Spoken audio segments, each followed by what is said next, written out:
Are you in the market for an electric car? Well, you know, they've made a lot of advances in electric cars recently, because the big bugaboo is the range and the charging stations and all. Dave Stahl's here to talk about this new Nissan Leaf. Right, absolutely. Yeah, they're in town, and we're going over. Who's in town? Nissan? Yeah, Nissan's They've been in town forever. I know, but we're out there. We're in La Jolla right now, kind of kicking around and enjoying the new Nissan Leaf. So this is it. It's said a 2019, but it's really a 2018. But they're identical. When the 2019s come out, they're going to be the identical cars basically. Right. And you're not going to be able to get one of these. I mean, you can get one of these, but you are going to be able to get one of these for under $30,000. Wow. And there's still $7,500 worth of rebates. You've got a range of 150 miles on this car. You got your 240 plug-in. And what's interesting is that when you buy the Nissan Leaf, it comes with a cabling package. I've got my buddy Jeff here. Explain to me about that cable package, because we were just getting ready to talk about it. Yeah, absolutely. So with the new Nissan Leaf, actually what you can get is a charging package with it, and you're able to plug your Leaf directly into like your dryer or stove outlet. So no need to get like a level 2 charger installed in your garage anymore. If you're just equipped at home with that type of charger, you can plug it right in.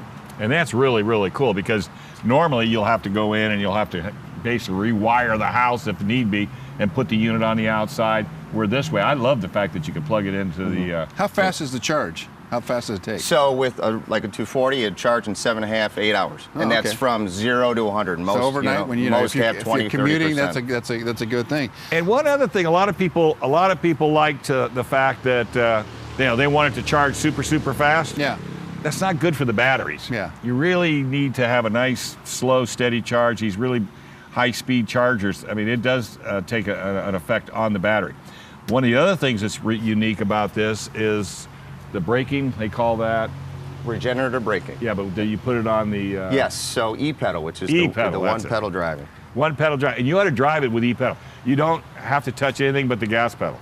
When you let off the gas pedal, there's no gas. It brakes. No, it brakes, and it'll brake to a dead accelerator. Yes. Accelerator. I know, it's really. So, what are some of the features does this come with all the bells and whistles that we would normally have in a gas-powered car? Everything, and then some. Yeah. It's actually, like I say, with the e-pedal, and then the other one is ProPilot Assist. ProPilot Assist. What's that?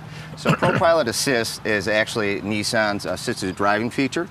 So it'll actually keep you centered in your lane and manage your distance in front of the vehicle in front of you. So if you were in traffic or whatnot, stop and start, it would bring you all the way to a stop, and then when traffic began to go forward again, it would keep up with traffic and keep you going forward. Yeah, it's something, especially out here in California with the traffic situation, it's something that our owners really enjoy. It takes the stress out of driving. It's still a hands-on system, but you can kind of take your foot off the pedal, keep your eyes on the road, but it'll kind of take away some of that stress. Nissan's been ahead of the curve on electric motor development and the electric car. What have you learned how many years have you been doing this, and what have you learned? Oh yeah, so Nissan launched the Leaf, which was the first mass market electric vehicle in the United States back in 2010. We've sold over 120,000 in the US, and it's the best-selling EV globally. We've sold over 330,000. What we've really learned is that EV drivers really enjoy and really like that they drive an EV. And as you can see with this one, there's little blue trim all the way around it. We've kind of designed the interior to have some unique features to really show off that, hey, this is an electric vehicle. I support sustainability, clean energy. And obviously range has always been a big issue. So this is 150 miles. And we really think that this hits a really nice sweet spot with drivers who are commuting to work and not, but still want to get outside the city on the weekends if they'd like to. So what's a typical, I know we usually use the gas mileage metric. What's the metric here?